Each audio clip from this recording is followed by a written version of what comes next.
Chame de abelhas selvagens com um apicultor que as trata com amor e carinho. Examine a mais antiga cópia existente da Bíblia, os pergaminhos do Mar Morto. Veja o interior de um joelho humano quando cirurgiões usam uma nova técnica para curar contusões em atletas. Voe pelo Canal da Mancha no primeiro avião totalmente movido pelo sol. Mexa com excrementos de pássaros para selecionar a matéria-prima para joias chocantes. Junte-se a uma expedição científica numa pescaria com naturalistas para capturar e estudar uma coruja.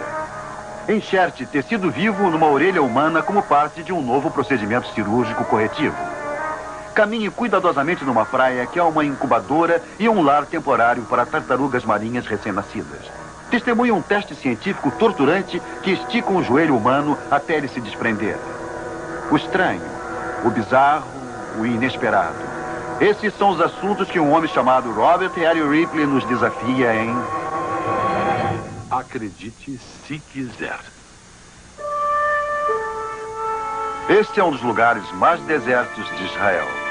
É chamado Kirbat Conrar, as ruínas de Conrar. No passado, entretanto, foi o lar antigo de uma seita religiosa chamada de Hassides. Embora estivessem bem instalados antes da época de Cristo, seus ritos, de muitos modos, eram similares aos praticados pelos primeiros cristãos. Para registrar no que eles acreditavam e como eles viviam, eles escreviam em pergaminhos, aqui, no que chamavam de escritório. Nesta sala, escribas copiavam cuidadosamente os livros do Velho Testamento. Eles usavam um estilete como este e tinta deste porta-tinta de barro ainda aproveitável após 20 séculos. E, quando o trabalho terminou, os homens que haviam escrito os pergaminhos os guardaram em potes de barro e os esconderam em cavernas lá em cima para protegê-los e conservá-los de invasores. As montanhas pedregosas os mantiveram seguramente guardados por 2000 anos. Em 1947, um jovem pastor beduíno chamado Mohamed Douf veio até aqui procurando uma cabra perdida. A cabra devia ter penetrado numa das cavernas existentes nas escarpas desta colina deserta. Então, ele jogou uma pedra. Talvez na esperança de que o barulho forçasse a cabra a sair de onde estivesse. Mas o barulho que ele ouviu ao jogar uma pedra nesta caverna em particular foi a de um vaso quebrado. Ele investigou e deu um passo há 2000 anos no passado.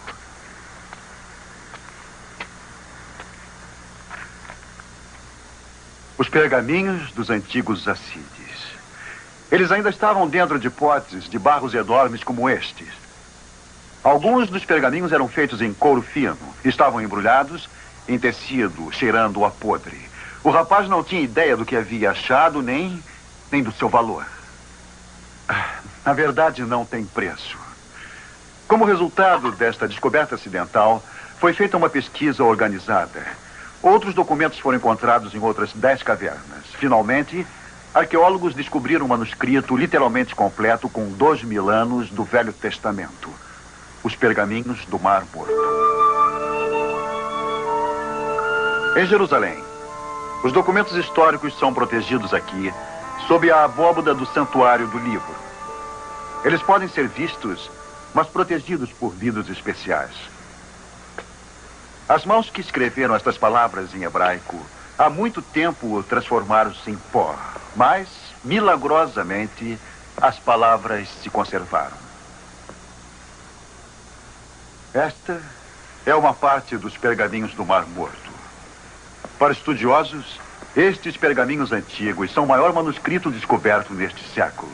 Eles são provas da Bíblia que, como sabemos, apesar de muitas traduções com o passar dos séculos, permanece impressionantemente fiel ao original.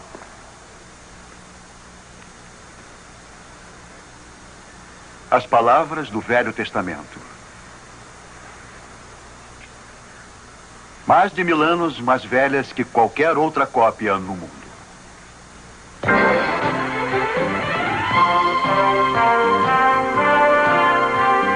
Acredite se quiser.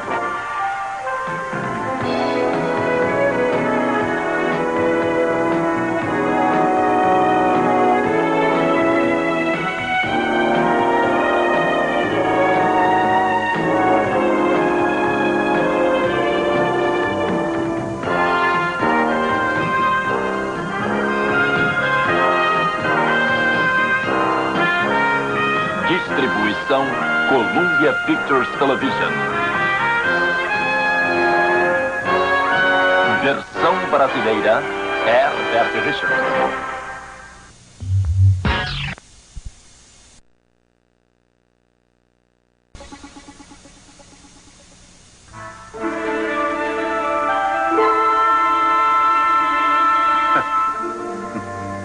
Hoje, é normal as coisas parecerem além da compreensão.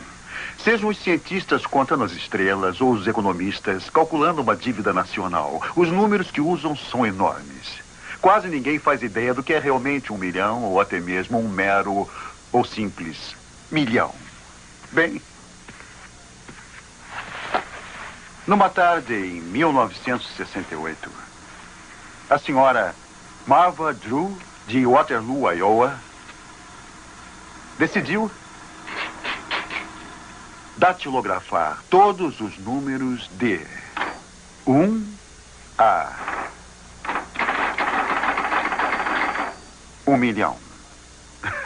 Ela não tinha ideia do trabalho enorme que iria ter. Após datilografar mês a mês durante mais de 5 anos e meio, tornou-se uma obsessão. Finalmente, para terminar e adiantar o trabalho, ela começou a datilografar praticamente dia e noite, 7 dias por semana, durante 4 meses seguidos. Nada além de escrever, escrever, escrever. Resultado?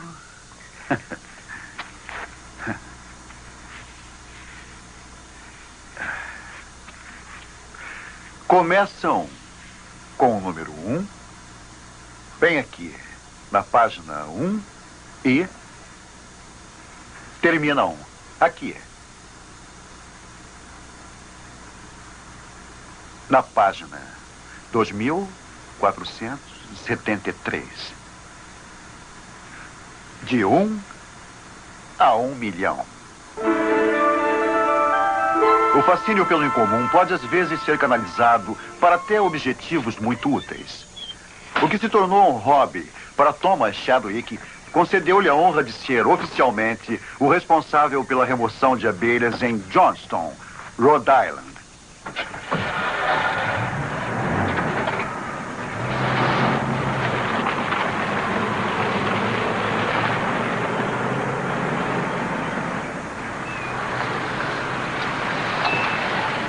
Oi, sou Thomas Chadwick. Venho mover as abelhas. Onde está o enxame? Por aqui. Estiveram no outro local? Não. Sempre estiveram neste galho? Sempre. Muito bem, eu vou buscar os meus instrumentos para a gente retirar o enxame daqui. Para remover um enxame de abelhas ativas, como este, Chadwick começa oferecendo-lhes uma refeição. Ele espalha açúcar dissolvido em água. Para ter certeza de que as abelhas se manterão calmas durante esta demonstração de sua técnica, ele também as envolve numa névoa de fumaça tranquilizante.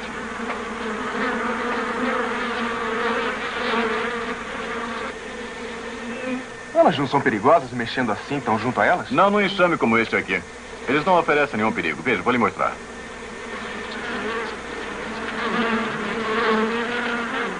O segredo de Chadwick para se lidar com abelhas é, primeiro, saber o que estão fazendo. E segundo, não deixar que se enervem com você.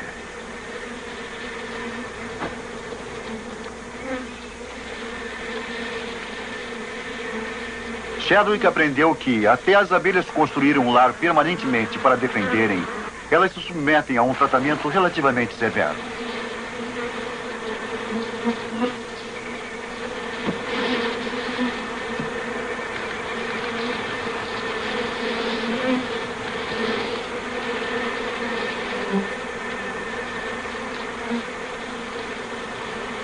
Durante os meses de primavera em que as abelhas migram em busca de locais para se fixarem, enxames de forma indefinida como este são comuns. Cada enxame, entretanto, responde às mesmas técnicas. Ele captura a abelha rainha e as outras seguem facilmente para o cativeiro.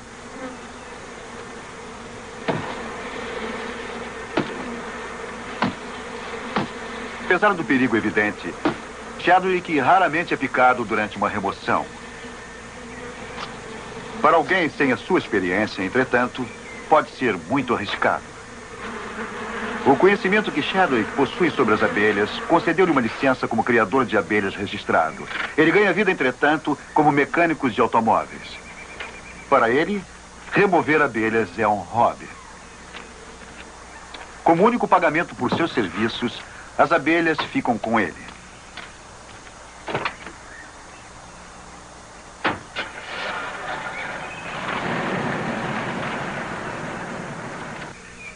Ao capturar as abelhas e levá-las para casa, Chadwick evita que elas façam mal às pessoas e que as pessoas façam mal a elas.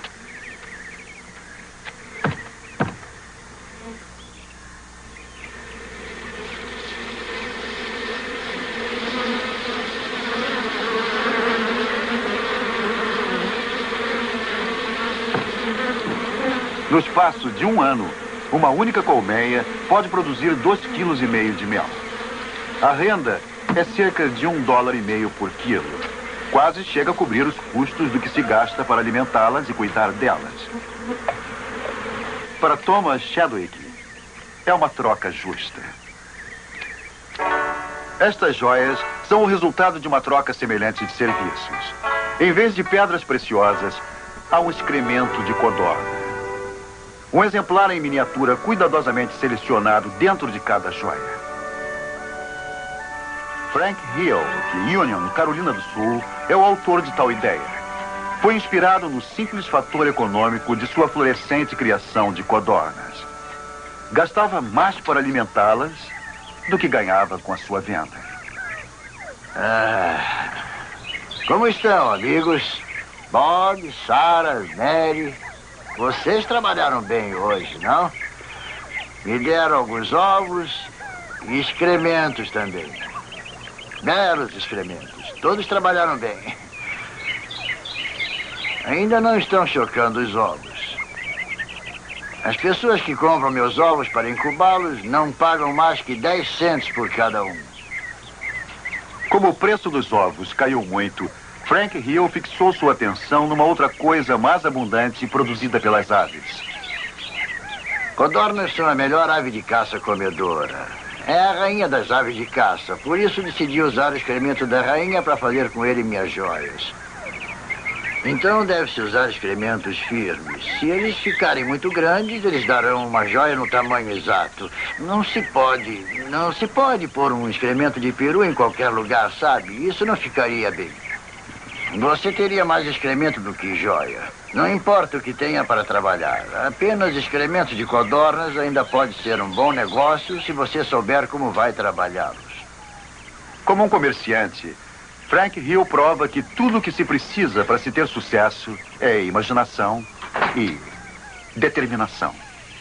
A alimentação dobrou de preço num ano. Percebi que não recuperaria meu dinheiro com as aves. Foi então que decidi dar um giro de 180 graus em meu negócio. E o que me restava para aproveitar eram seus excrementos. As aves recebiam alimento e eu só recebia excrementos. Então decidi trabalhar com os excrementos com o objetivo de transformá-los em dinheiro. E assim criei as joias.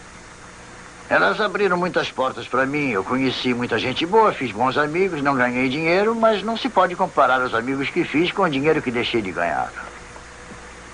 Em seu ateliê, Frank usa moldes simples, porções de plástico translúcido para tornar a matéria-prima em produto vendável.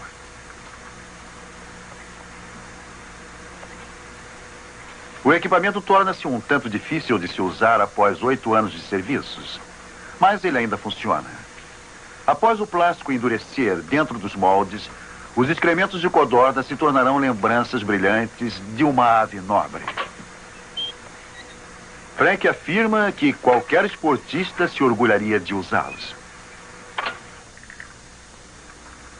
Há um excremento de camundongo aqui. Isto é um pequeno broche. Pode ser fixado no cabelo ou até num casaco. E cada um deles é garantido. Não risca, não desbota, não se solta facilmente, nem cheira mal. Isso mesmo, não tem cheiro.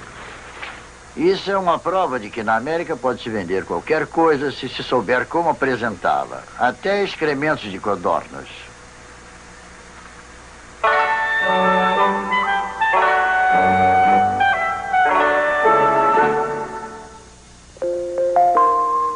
Um britânico excêntrico, Henry Cope, era tão obcecado por verde que não comia nada a não ser frutas verdes e verduras. Acredite, se quiser.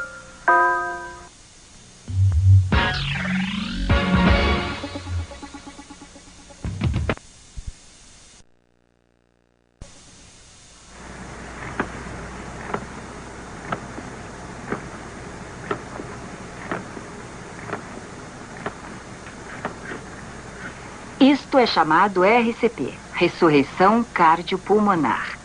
É um modo de salvar vidas, de reanimar alguém cujo coração e respiração pararam.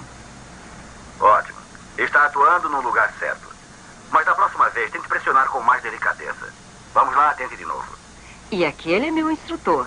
Ele está falando comigo por um disco laser conectado com um computador que está conectado com este manequim. Tudo isto foi planejado para ensinar as pessoas como salvar vidas. O sistema permite que eu dê uma parada sempre que eu queira. Assim posso prosseguir em meu ritmo.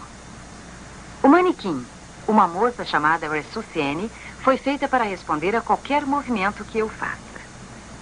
14 sensores diferentes no interior do seu corpo informam se eu estou agindo corretamente. O instrutor, dentro do computador, me dá conselhos úteis. Se você pressionar o ponto correto, ouvirá um tom bem alto. Mas se acidentalmente você sair do ponto correto, ouvirá um tom baixo. Certo? Agora tente outra vez.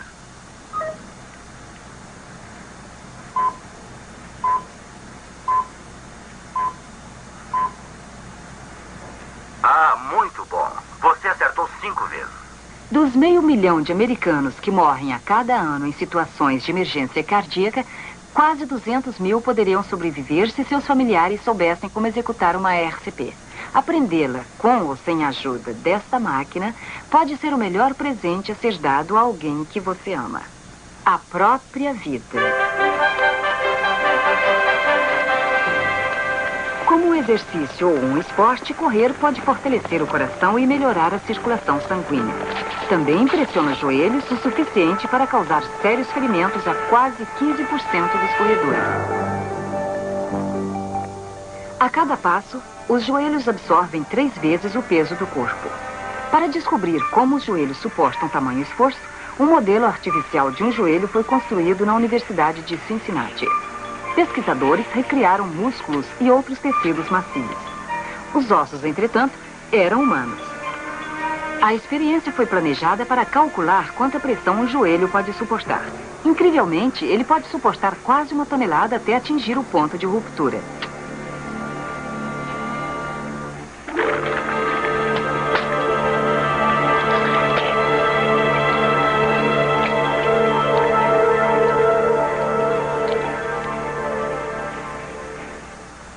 Para atletas campeões, contusões nos joelhos são muito comuns. Martin Gerard é um campeão universitário de luta que foi afastado devido a uma ruptura na cartilagem do joelho no meio da temporada. Felizmente, entretanto, sua contusão pôde ser submetida a um novo tipo de tratamento chamado cirurgia artroscópica. Executada por uma equipe cirúrgica no centro hospitalar Lehigh Valley, na Pensilvânia, a operação implica na injeção de uma solução salina e na introdução de uma pequena câmara. O líquido permite que o tecido rompido flutue livremente, enquanto que a câmara permite que os cirurgiões observem de perto o ferimento numa tela de TV. Os cirurgiões controlam a câmara, movendo-a dentro do joelho para examinar a cartilagem obstruída. No passado, uma operação dessas exigia o corte de todo o joelho. Agora, o tecido rompido pode ser tratado lá dentro, sem deixar uma grande cicatriz.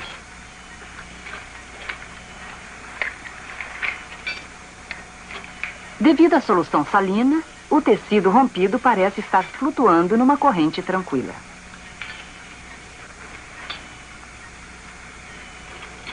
Um instrumento cortante do tamanho de uma agulha de servir comum é introduzido. Ele corta o tecido rompido e, com um tubo de sucção, remove simultaneamente os fragmentos.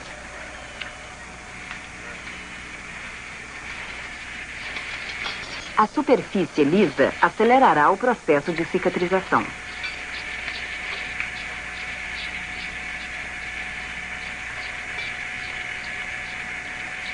O instrumento cortante, junto com a câmara e seu sistema de iluminação, deixa uma incisão do tamanho de uma picada de agulha. Em poucos dias, o joelho recuperará sua mobilidade.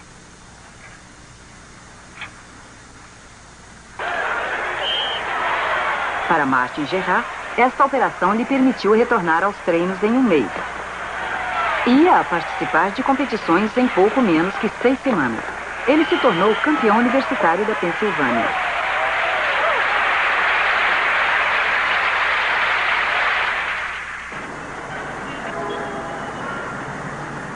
No Centro Médico Cornell, em Nova York, cirurgiões decidiram corrigir certos defeitos de nascença. Determinadas condições que causam defeitos nas orelhas e, às vezes, a ausência total da parte externa da orelha. Este é o caso deste menino de 11 anos, Alexander Morial. Para criar novas orelhas, cirurgiões plásticos se ofereceram como voluntários para executar uma operação em 3 partes. Primeiro, uma pequena parte da cartilagem foi removida das costelas de Alexander. A estrutura das novas orelhas foi então moldada no tecido vivo. O Dr. Donald Slansky descreve a técnica. É um material muito macio e é muito simples moldá-lo. É quase como sabão.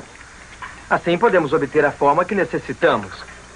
Então nós criamos uma bolsa sobre a pele onde a orelha deve ficar. Nós damos o formato certo, deixando o oco, usando instrumentos. Usamos esses instrumentos, que são todos de madeira. Os instrumentos podem ser incomuns, mas o resultado justifica seu uso. Esta aqui vai ser a orelha direita e esta outra vai ser a orelha esquerda. E aqui ficarão as saliências normais e sulcos da parte externa. Com o formato de uma orelha, a cartilagem moldada será introduzida sobre a pele. Ali, ela se tornará novamente uma parte viva do corpo de Alexander.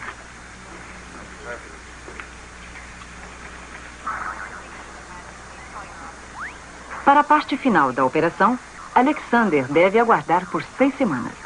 Nesta época, as primeiras incisões estarão cicatrizadas e a cartilagem terá, com certeza, fixado raízes sobre a pele. O que ocorrerá a seguir é explicado pelo Dr. Slansky. Agora temos a estrutura dentro, aqui dentro, e vamos fazer um enxerto de pele e liberar a estrutura. Assim você vai poder usar óculos se precisar. E se você não usa óculos? Faremos o mesmo aqui. A estrutura está na orelha e no lóbulo e vamos soltá-la por estar bem ao lado de sua cabeça. Assim terá algum espaço atrás de sua orelha. Como sabe e como já conversamos, Deus faz isso muito melhor do que nós. Mas em seu caso, podemos chegar bem perto e as pessoas não vão parar e olhar para você na rua e só vão perceber a alguns metros de distância. Alexander Morial não é o único a precisar de tal cirurgia. Milhares de crianças nascem a cada dia com o mesmo defeito. A técnica corretiva está hoje à disposição nos maiores centros médicos. Para completar a criação das novas orelhas de Alexander, 2 procedimentos são necessários. Após traçar cuidadosamente o formato, a pele em volta da cartilagem será cortada para permitir que a orelha se afaste da cabeça. Enquanto Alexander permanece anestesiado, os cirurgiões devem cobrir a área exposta atrás de sua orelha. A pele a ser enxertada virá das coxas de Alexander e será removida por um instrumento especial em um só pedaço.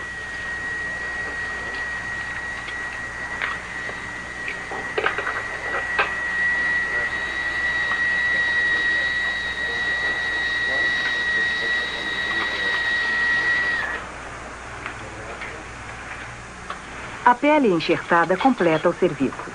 Para ver o resultado de seu trabalho, os cirurgiões devem esperar. A convalescença desta operação será tranquila, mas levará 2 semanas, até as incisões cicatrizarem. Só então os cirurgiões, assim como o paciente, descobrirão os resultados reais desta operação. A retirada das ataduras é um acontecimento memorável.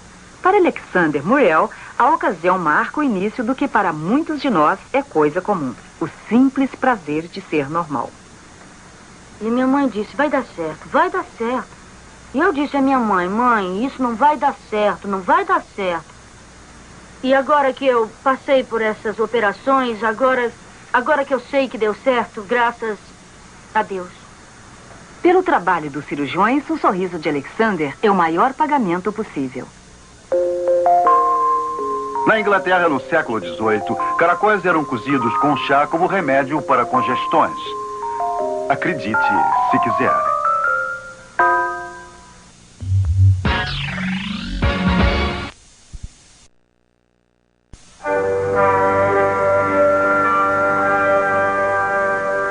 Os cavaleiros antigos tinham diversos tamanhos.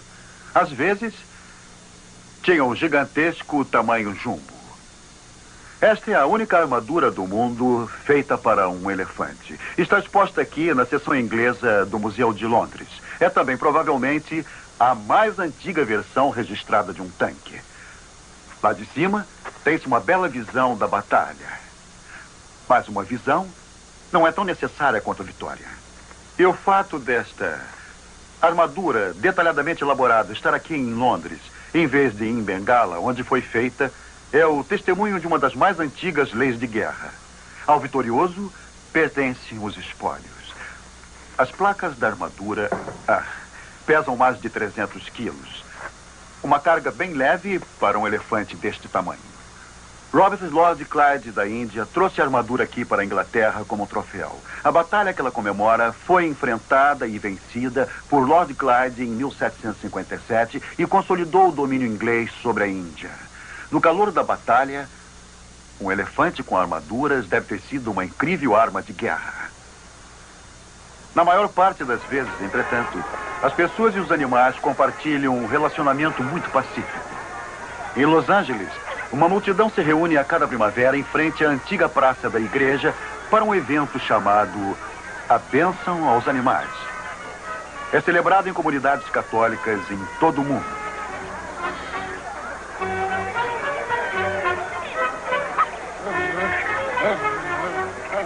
Embora certas criaturas possam parecer muito pouco merecedoras de tal afeição, todas são bem-vindas. A bênção, dada em nome de Santo Antônio de Abade, o santo protetor dos animais domésticos, começou na Espanha há uns 1000 anos. Sua longa prática é um testemunho do vínculo permanente que existe entre as pessoas e os seus animais.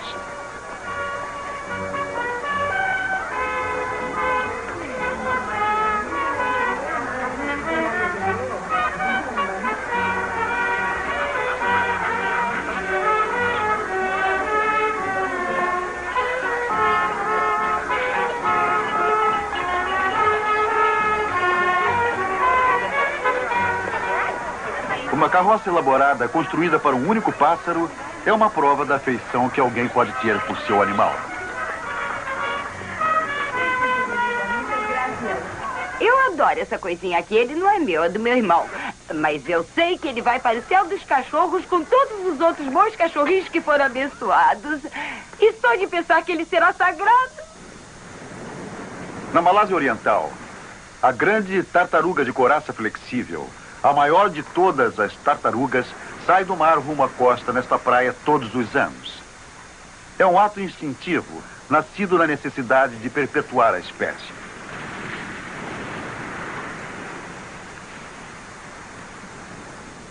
Após ter cavado um buraco, cada fêmea põe perto de 100 ovos.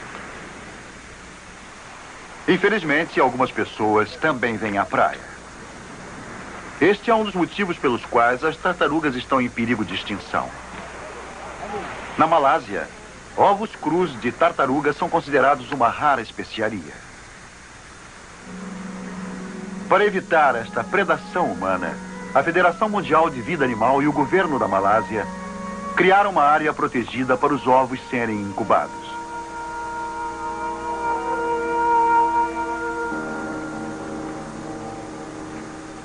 Condições naturais foram reproduzidas o mais fielmente possível. Os ovos são tratados de modo muito parecido com o natural, mesmo quando o tratamento parece grosseiro. Os ovos levam pouco mais de 50 dias para incubar. Marcar os buracos ajuda os técnicos a se prepararem para o momento em que as tartaruguinhas saem da areia.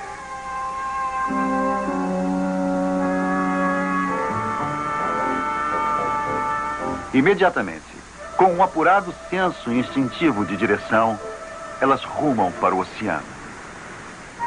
Entretanto, elas precisam ser cercadas. A distância é muito grande para elas. Elas ainda precisam de ajuda humana e têm que esperar até que todas as que estiverem prontas para a viagem sejam retiradas.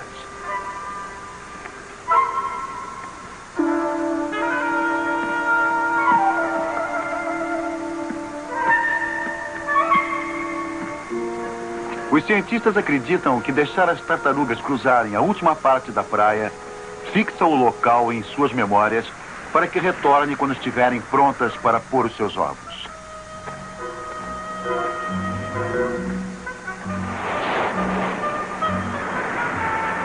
Agora, como vem ocorrendo há milhões de anos, as tartarugas iniciam seu esforço pela sobrevivência por si mesmas, livres da ajuda ou interferência humana.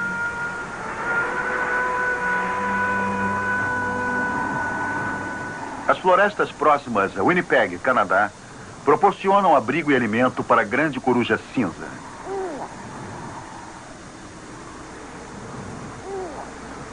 A ave tornou-se motivo de fascínio para o Dr. Robert Niro e seu assistente, Herr Copley. Antes comuns nestas florestas, a grande coruja cinza é hoje muito rara, pois a presença humana reduziu seus campos de caça.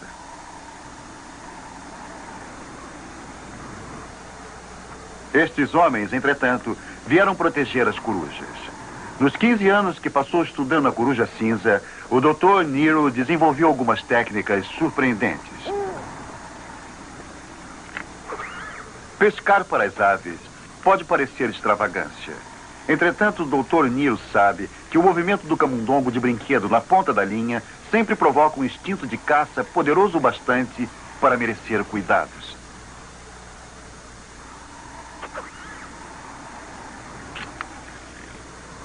Esta coruja exige uma presa bem mais tentadora. Este camundongo está vivo, embora endurecido pelo frio.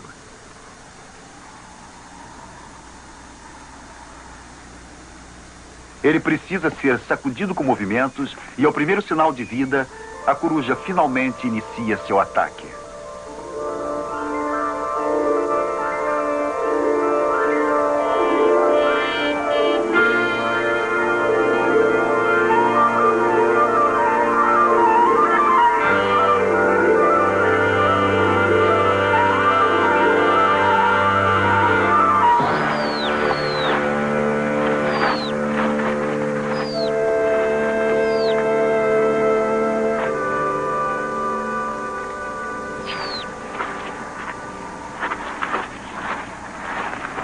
O Dr. Niro sabe, por sua experiência, que a rede não machucará a coruja.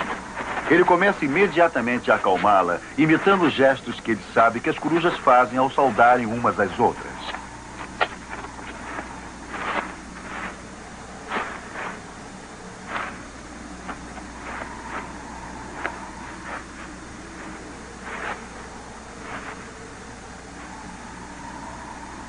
Aceitando rapidamente o Dr. Niro, a grande coruja cinza responde como se estivesse limpando ou ajeitando as penas de um novo macho.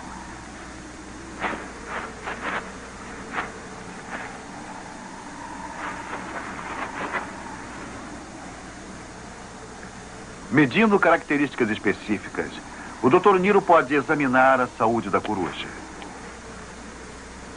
Então, visando pesar a ave, ele primeiro deve imobilizá-la. A malha não causará nenhum mal à coruja. Com medições tão detalhadas, o Dr. Niro será capaz de fazer uma estimativa das necessidades alimentares da coruja. Como resultado, ele pode determinar o território exigido pela coruja para satisfazer o seu apetite. Para identificar a ave, uma etiqueta numerada é fixada à sua pata. Nos anos futuros, as migrações das corujas serão acompanhadas e suas necessidades territoriais definidas. No final, estes estudos proporcionarão aos conservacionistas informações necessárias para o estabelecimento de reservas de vida animal.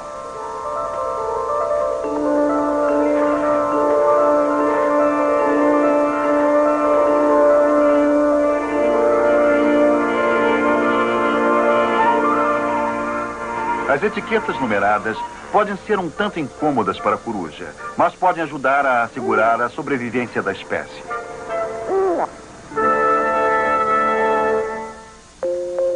No Brasil, um rinoceronte foi indicado para um cargo público e ganhou mais votos que qualquer outro candidato. Acredite se quiser.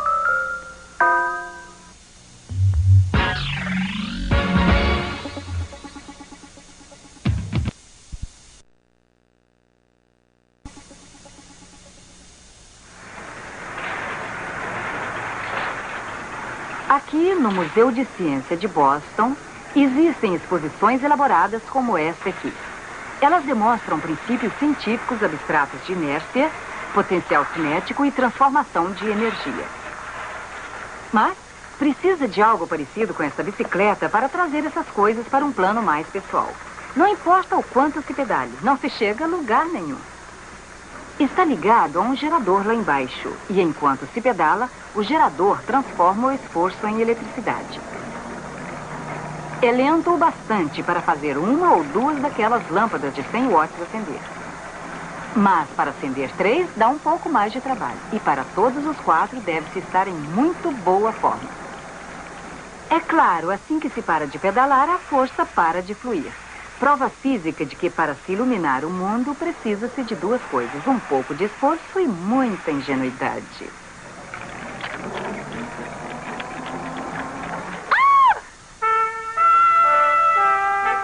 O Sol, a fonte máxima de quase toda a energia que usamos.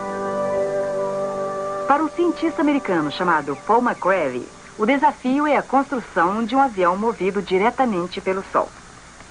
Para fazer isso, é preciso um desenho que combine peso mínimo com resistência máxima.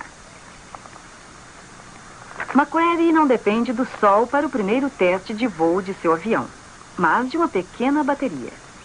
Antes de submetê-lo à força do Sol, ele precisa estar certo de que tudo funcionará perfeitamente. O pequeno avião requer um pequeno piloto. A tarefa cabe ao filho de McCready, Marshall, com 13 anos de idade. Com cerca de 40 quilos, ele ainda pesa quase 30 quilos a mais que o avião. Um piloto experiente, ele vem voando em outros aviões inventados por seu pai desde os 9 anos. McCready tem certeza de que o avião é seguro, mas Marshall cumpre ordens de voar bem próximo ao chão.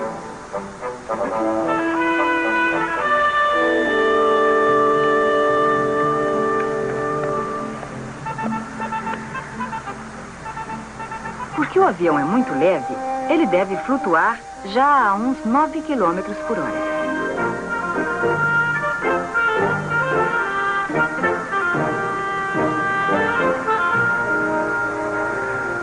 Apesar de sua baixa altitude, o voo prova a resistência do avião. Como o herói num conto de aventuras, o jovem piloto de provas acaba de abrir caminho para um próximo passo pioneiro. A bateria do avião será substituída pelas células solares fornecidas pela NASA. As finas fitas negras de silicone transformam a luz do Sol em energia elétrica. Embora ainda muito caras, elas podem se tornar uma importante fonte mundial de energia.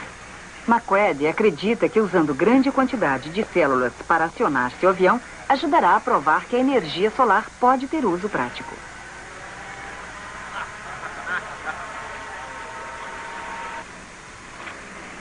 James Brown foi escolhido por MacReady para pilotar o avião experimental. Para cumprir severas exigências quanto ao peso, ela fez dieta e cortou seu cabelo. Como resultado de seus esforços, ela terá a honra de pilotar o primeiro avião a ser movido diretamente pelo Sol.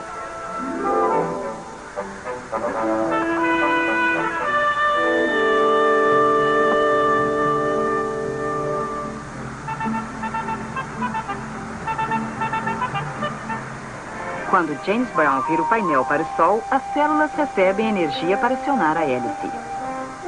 Quase instantaneamente, o avião desajeitado levanta voo.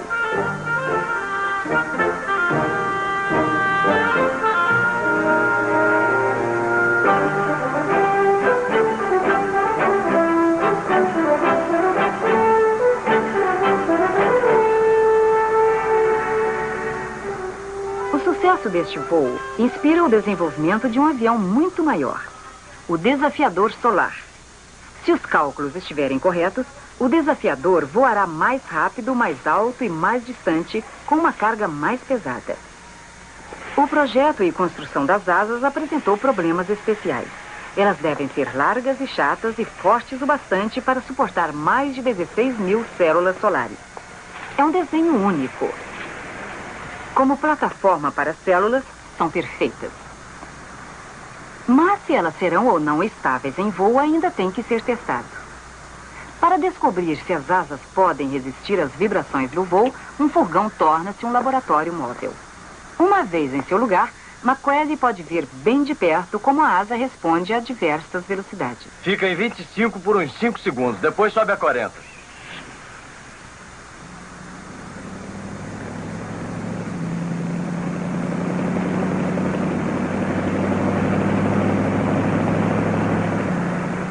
O novo desenho da asa prova ser estável e seguro. Finalmente, com todos os testes concluídos, o Desafiador pode ser liberado para sua primeira aparição em público. Pesando pouco mais de 100 quilos e acionado apenas por células solares, o avião está pronto para alçar o seu voo histórico. Não na América, mas na França. Deverá decolar do aeroporto e aterrissar umas 7 horas depois em algum lugar na Inglaterra. Diz a lenda que o Sol impediu o voo ao derreter a cera que juntava as penas às asas de Ícaro. E agora vamos usar o Sol para nos ajudar a elevar nossas asas e nossos olhos.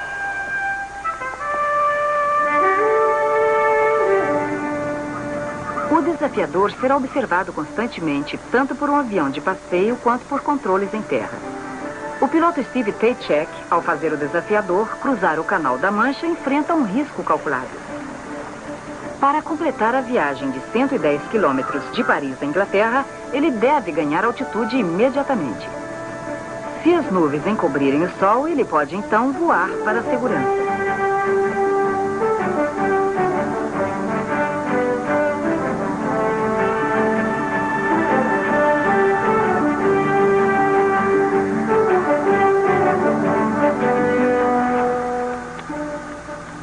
No avião de passeio, MacReady está decidido a fazer tudo o que puder para fazer do voo um sucesso. Ele está convencido de que o Desafiador pode enfrentar qualquer mudança de tempo. A turbulência criada por um outro avião, entretanto, pode ser desastrosa. A aproximação inesperada de um helicóptero causa um enorme susto. Como a preocupação de MacReady aumenta, Taychek decide uma manobra perigosa. Embora signifique a perda momentânea do Sol, ele faz uma incursão nas nuvens.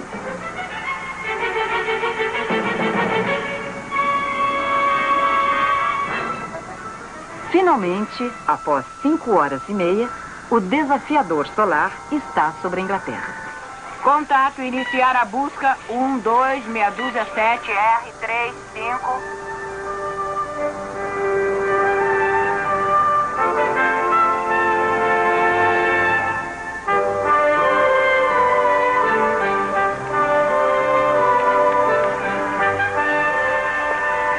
Com o retorno do Desafiador Solar à Terra, começam as comemorações. Meus parabéns, hein? Muito obrigado.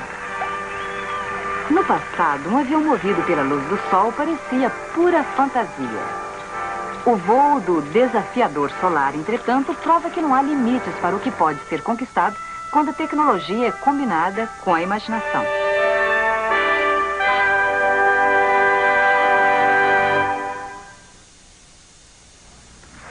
Palavras, palavras, palavras.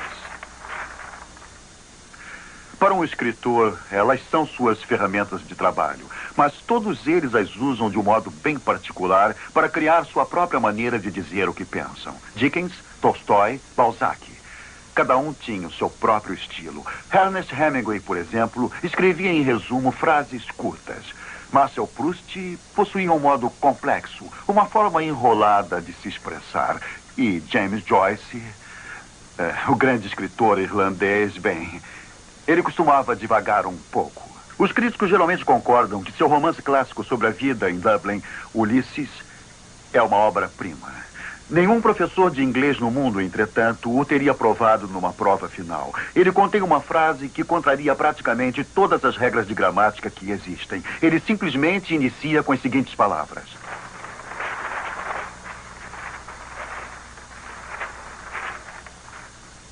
Sim, por quê? E depois, não para com 2 pontos, 1 ponto e vírgula, nem mesmo com uma vírgula, durante 59 páginas. Mais de 22.000 palavras. A mais longa passagem na literatura inglesa. Escrita com nenhuma pontuação, exceto um simples período. No final. Acredite, se quiser.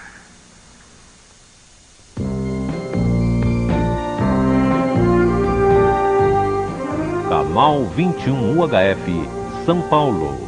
Veja logo mais às 10 da noite um grande filme com som original e legendas em Campeões da Crítica.